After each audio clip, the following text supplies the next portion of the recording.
Hello दोस्तों नमस्कार। Political science learning में आप सभी का स्वागत है।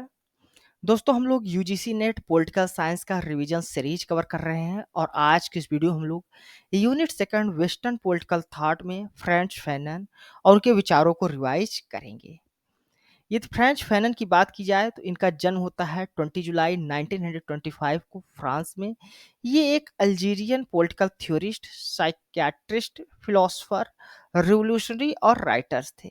इनको एक नोटेड स्कॉलर्स और ह्यूमैनिटेरियंस के रूप में देखा जाता है, जिन्होंने डेडिकेट किया है अपनी लाइफ को लिबरेट करने के लिए, स्वतंत्र करने के लिए जो कॉलोनाइज्ड पीपल्स रहे हैं उनको। इनका जो वर्क रहा है, उन्होंने इन्फ्लुएंस किया है पोस्ट कॉलोनियल स्टडीज को, क्रिटिकल थ्योरीज को और मार्क्सिज्म की जो आइडियोलॉजी रही है, विचारधारा रही है, उसको भी प्रभावित किया है। ये पार्ट थे अल्जीरियन वार ऑफ इंडिपेंडेंस में और साथ साथ इन्होंने वॉलंटियर्स के रूप में काम किया है फ्रेंच आर्मी में सेकंड वर्ल्ड वॉर के दौरान। फ्रेंच फैनर्स को एक इम्पॉर्टेंट पार्ट माना जाता है black national movement, nationalism movements का, और ये हमेशा इंपॉर्टेंट पार्ट्स के रूप में रहेंगे भी। यदि इनके मेजर्स वर्क की बात की जाए तो इनका जो मोस्ट फेमस वर्क है वो ब्लैक स्किन वाइट मास्क है, जो 1952 में पब्लिश होता है। अ डाइंग कॉलोनिज्म है, 1959 में पब्लिश होता है। The rest of the earth इनका वर्क है, जो 1961 में पब्लिश होता है। टुवर्ड्स द अफ्रीकन रिवोल्यूशन है, 1964 में पब्लिश होता है। ये चारों वर्क काफी इंपॉर्टेंट थे और यूजीसी नेट एग्जाम्स में कई बार पूछे भी गए हैं यहाँ से क्वेश्चन, तो इसको याद रखिएगा। अब इनके विचारों को समझ लेते हैं। तो सबसे पहले इनके पोस्ट कॉलोनिज्म को लेकर क्या विचार हैं, जो उन्होंने अपनी पुस्तक ब्लैक स्किन व्हाइट मास्क में दिया है। फेनल्स का सेमिनल वर्क माना जाता है ब्लैक स्किन व्हाइट मास्क, जिसमें उन्होंने क्रिटिकली जो है तो एनालाइज किया है साइकोलॉजिकल और एग्जिस्टेंशियल जो इफेक्ट्स रहे हैं कॉलोनिज्म के ब्लैक आइडेंटिटी पर, उसको वो आर्गू करते हैं कि जो कॉलोनिज्म है उन्होंने डीह्यूमनाइज कर दिया है नेटिव जो सब्जेक्ट है, लोग हैं उनको, और इसको उनको जो है तो अलग कर दिया है उनकी ऑटोनॉमी से और डिग्निटी से। उनका मानना है कि जो ब्लैक मैन होते हैं वो कॉलोनियल सब्जुगेशंस में होते हैं और इसमें वो अपने आप को केवल ब्लैक मिरर इमेज के रूप में देखते हैं व्हाइट मैन्स का, जिसके थ्रू उनके अंदर सेल्फ इंफीरियरिटी का जो विचारधारा है वो जन्म लेती है। उनका मानना है कि जो कॉलोनियल डिस्कोर्स होते हैं उसमें व्हाइट मैन को रिप्रेजेंट किया जाता है जब मास्टरी के रूप में, पावर के रूप में और डिजायरेबिलिटी के रूप में उन्हें अच्छा बताया जाता है, जबकि जो ब्लैक सब्जेक्ट होते हैं वो इंटरनलाइज होते हैं रेशनल हायरार्की के, यानी अपने रेशनल हायरार्की में अपने आप को इन्फीरियर देखते हैं, जिसके कारण वो एमुलेट करते हैं वाइट मास्टर्स को, जो वाइट मास्टर्स की जो वैल्यूज हैं उनको अडॉप्ट करने की कोशिश करते हैं। उनका मानना है कि जो एमल्यूएशन मैनिफेस्ट है, ये जो व्हाइट मास्क पहनने की जो तरीका है उसके द्वारा वो अडॉप्ट करते हैं कॉलोनाइजर्स के जो लैंग्वेज हैं, कल्चर्स हैं, वैल्यूज हैं, उनको अडॉप्ट करते हैं, यानी व्हाइट मास्क पहनते हैं जो व्हाइट लोग होते हैं जिनको वो सुपीरियर मानते हैं। फैनन एक्सप्लेन करते हैं कि जो कॉलोनियल रेसिज्म है ये सेंस ऑफ इंफीरियरिटी को जन्म देती है, जो ब्लैक सब्जेक्ट होते हैं, काले लोग होते हैं, उनके अंदर वो इंफीरियरिटी की जो भावना है उससे भर जाते हैं।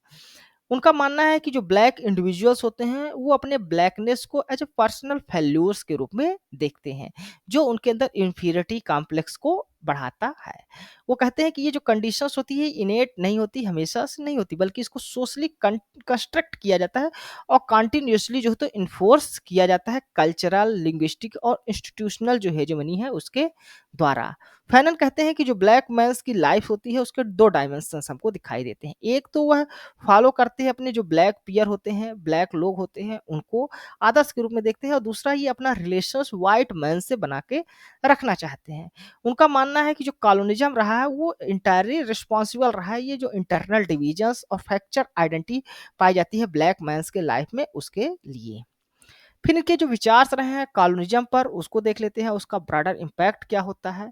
ये अपनी जो कॉलोनिज्म पर विचार देते हैं वो the rest of the earth में देते हैं। इनकी पुस्तक in the rest of earth में फैनन जो होते हैं एक्सटेंड करते हैं अपना जो क्रिटिकल व्यू है स्ट्रक्चरल डायमेंशंस ऑफ कॉलोनिज्म के खिलाफ।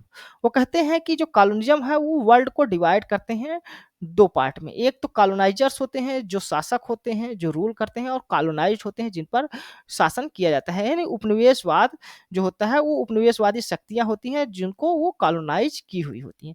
या दूसरा जो है तो सेटलर या नेटिव्स के रूप में डिवाइड करते हैं।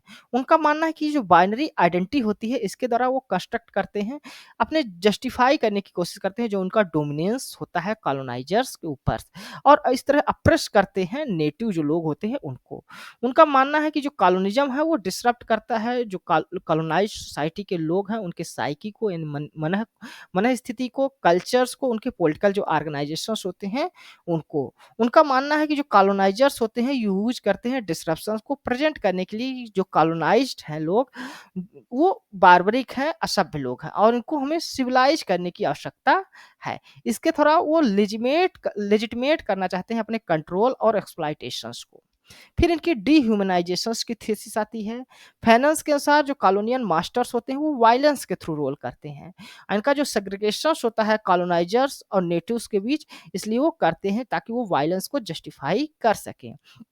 उनका मानना है कि जो कॉलोनियल वर्ल्ड होता है वो वायलेंट वर्ल्ड होता है, इस कारण जो वहाँ पर लोग रहते हैं, कॉलोनाइज्ड लोग होते हैं, वो पोस्ट ट्रॉमेटिक डिसऑर्डर से पीड़ित रहते हैं। उनका मानना है कि जो नेटिव सोसाइटी है वो इस तरह से डीह्यूमनाइज्ड और डीकल्चर्ड हो जाती है। फैनन आर्गू करते हैं कि इसके लिए वायलेंट रेवोल्यूशंस की आवश्यकता है ताकि उनको डीकॉलोनाइज किया जा सके, उनको ये कॉलोनाइजेशन से मुक्ति दिलाई जा सके, ताकि जो नेटिव हैं वहाँ के लोग हैं वो न्यू ह्यूमन सोसाइटी को शुरुआत कर सके, एक नए समाज की स्थापना कर सकें। फिर इनका जो डीकॉलोनाइजेशन पर विचार से प्रक्रिया है वो क्या है? तो फैनन कहते हैं कि जो कॉलोनिज्म है वो फाउंडेड होता है और मेंटेन होता है एक सिस्टमेटिक वायलेंस के थ्रू, इसलिए इसको डिसमेंटल करने के लिए पीसफुल और डिप्लोमेटिक तरीके नहीं अपनाए जा सकते। उनका मानना है इसके लिए हमें वायलेंट रेवोल्यूशंस की आवश्यकता है और ये हिस्टोरिकल और मोरल नेसेसिटी भी रही है डीकॉलोनाइजेशन की प्रक्रिया में। वो कहते हैं कि जो डीकॉलोनाइजेशन है वो केवल पॉलिटिकल या टेरिटोरियल डीकॉलोनाइजेशन की बात नहीं है, बल्कि साइकोलॉजिकल जो लोगों की मन स्थिति है, उस जो मानसिक स्थिति है उसको भी डिकॉलोनाइज करने की आवश्यकता है। वो कहते हैं कि जो कॉलोनाइजेशन है उसके कारण डीप मेंटल स्केयर्स हुआ है, उसका डीप मेंटल प्रभाव पड़ा है, ह्यूमिलिएशंस फील किए हैं लोगों ने, इंफीरियरिटी कॉम्प्लेक्स उनके अंदर हुई है और एलिनेट हुए हैं खुद के लोगों से, अपनी आइडेंटिटी से।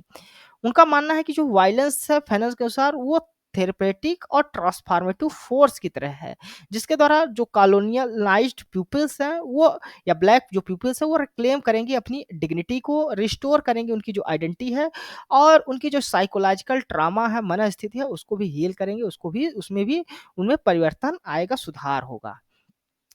फैनन कब डिफाइन करते हैं जो डीकॉलोनाइजेशन को डुअल स्ट्रगल्स के रूप में। वो कहते हैं पहला तो फिजिकल रिक्लेमेशन होता है सोवरेंटी के, यानी कि जो कॉलोनाइज्ड लोग हैं वो अपनी टेरिटरी है, लैंड है और गवर्नेंस है उसको अपने कंट्रोल में लेंगे। दूसरा साइकोलॉजिकल लिबरेशंस की बात करते हैं। वो कहते हैं कि जो कॉलोनाइज्ड लोग हैं वो अपने माइंड्स को फ्री करेंगे, जो कॉलोनियल वैल्यूज उनके अंदर इंटरलाइज कर गई है, भर गई है उससे। फैनन आर्गू करते हैं कि जो कॉलोनाइज्ड हैं वो उन्हें एक पॉलिटिकल ऑर्गेनाइजेशन और रिवॉल्यूशनरी मूवमेंट्स तैयार करने की ज़रूरत है, बनाने की ज़रूरत है। उनका मानना है कि ये जो स्ट्रक्चर्स होंगे ये एसेंशियल हैं ताकि ये मोबिलाइज कर सकें उनके जो कलेक्टिव एक्शंस है ब्लैक पीपल्स के, उनको स्ट्रेटजिक रेजिस्टेंस कर सकें और बिल्ड कर सकें पोस्ट कॉलोनियल पॉलिटिकल ऑर्डर्स को लिए। फेनन का फेमस जो कोट्स है, स्टेट्स है, वो कहते हैं, उनका कथन है कि violence is not only justified, it is required, यानी वायलेंस केवल जस्टिफाइड नहीं है बल्कि इसको आवश्यकता भी है एक वायलेंट रिवोल्यूशंस करने के लिए। उनका मानना है कि ये कोई इंडोर्समेंट ऑफ कायोस नहीं है, यानी कि उसको समर्थन नहीं करते, बल्कि ये इंसिस्टेंस है रिवोल्यूशनरी वायलेंस नेसेसरी है birth of the new society, नए समाज की स्थापना के लिए। तो धन्यवाद दोस्तों, आज की इस वीडियो में हमने फ्रेंच फैनन और उनके विचारों को रिवाइज किया। यह वीडियो आपको कैसा लगा अपने कमेंट्स के माध्यम से हमें जरूर बताइएगा। साथ साथ हमारे टेलीग्राम चैनल्स पॉलिटिकल नेटवर्क को ज्वाइन कर लीजिए, हमारे YouTube channel political science learning को सब्सक्राइब कर लीजिए, अपने दोस्तों के साथ भी शेयर करें। हमारे जो टेलीग्राम चैनल्स है उस पर आपको सभी हमारे लेक्चर्स की पीडीएफ प्रोवाइड की जाती है, वहाँ पर डेली एमसीक्यूज होते हैं, उसका भी बेनिफिट्स आपको एग्जाम्स में जरूर मिलेगा। धन्यवाद, थैंक यू।